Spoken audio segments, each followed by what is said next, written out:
আমাদের যশোরে কিন্তু সারা বছর কোনো না কোনো মেলা চলতেই থাকে। কখনো বৈশাখী মেলা, কখনো কুটির শিল্প মেলা, কখনো আবার ঐতিহ্যবাহী খাদ্য মেলা। অলরেডি কিন্তু যশোর টাউন হল ময়দানে বাণিজ্য মেলা চলতেছে।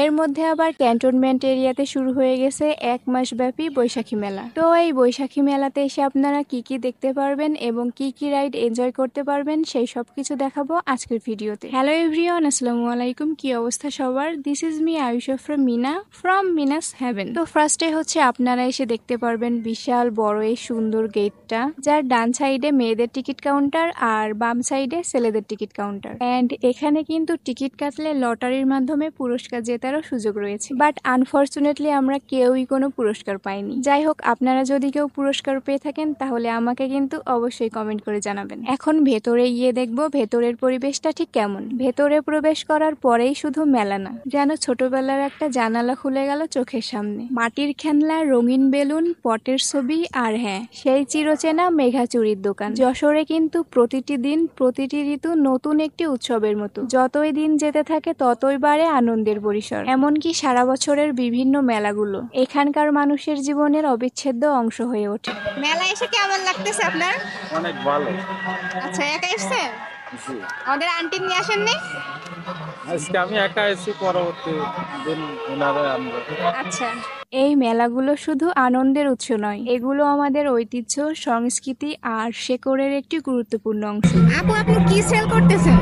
আমার এখানে আছে বিভিন্ন ধরনের সবজির আচার, ফলের আচার, আমাদের আছে বালা চাও, আছে আমাদের বিভিন্ন বেকারি আইটেম, কেক আছে, মুজ আছে, চিপস আছে, তারপরে এর মধ্যে আছে আমাদের লুচি, ডাল, বারবিকিউ, মাছের বারবিকিউ, আমাদের অনেকগুলো আইটেম আছে।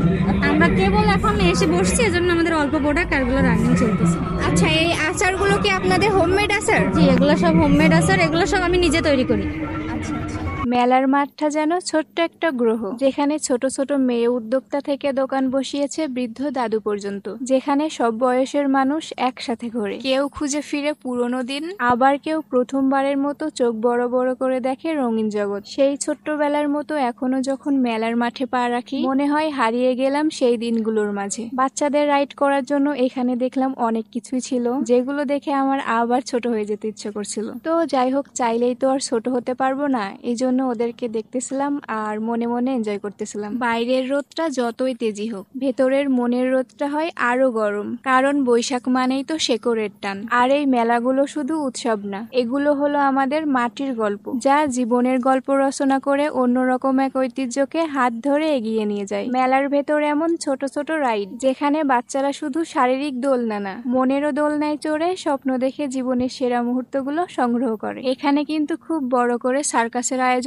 করা হয়েছে। প্রচুর প্রচুর কসমেটিক্সের দোকানও কিন্তু এখানে ছিল। আর একটা কথা হলো, এখনো কিন্তু মেলার ভেতরে সব দোকান পুরোপুরি বসেনি, মানে স্টলগুলো এখনো দেখছিলাম সাজাচ্ছিল। এই মেলাটা কিন্তু একদিনের না, পুরো একটা মাস জুড়ে এই মেলাটা চলবে। সেক্ষেত্রে দিনে দিনে বদলাচ্ছে মেলার চেহারা, কিন্তু বদলাচ্ছে না মানুষের উচ্ছ্বাস। প্রতিদিনই কেউ না কেউ প্রথমবারের মতো আসে এখানে, চোখে বিস্ময়, মনে আনন্দ। আবার কেউ কেউ বারবার আসে, শুধু যেন একটু রঙের ছোঁয়া পেতে। এই মেলায় আমাদের মনে করিয়ে দেয় আমরা আসলে কতটা সুন্দর, সহজ আর রঙিন। স্থানীয় শিল্পীরা সকাল থেকে সন্ধ্যা পর্যন্ত গান গায় এখানে। লোকসঙ্গীত, পালাগান, কখনো নাটক, কখনো বা কবিতা পাঠ, সবকিছুতে একটাই সুর, আমরা আছি, আমরা বলি, আমরা শুনি আমাদের গল্প। এবং এখানে লটারির মাধ্যমে আপনারা জিতে নিতে পারবেন স্কুটি, সাইকেল কিংবা ফ্রিজ। বৈশাখ তো আসে প্রতি বছর, কিন্তু মেলার এই রেশ থেকে যায় অনেক দিন। এই মেলাগুলো আমাদের শেকড়ের কথা বলে, যেখানে নেই কোনো প্রযুক্তির শব্দ, আছে শুধু মানুষের কথা, চোখের হাসি আর মাটির স্পর্শ। তাই ঐতিহ্যবাহী এই বৈশাখী মেলা আমাদের যশোরে হতে থাকুক যুগের পর যুগ। ভিডিও শেষ করার আগে আপনারা কে কোন জায়গা থেকে আমার ভিডিওটি দেখলেন কমেন্ট সেকশনে জানাবেন। আজকের ভিডিও এখানেই শেষ করতেছি, দেখা হবে নেক্সট কোনো ব্লগে। সে পর্যন্ত সবাই ভালো থাকবেন, সুস্থ থাকবেন। আল্লাহ হাফেজ।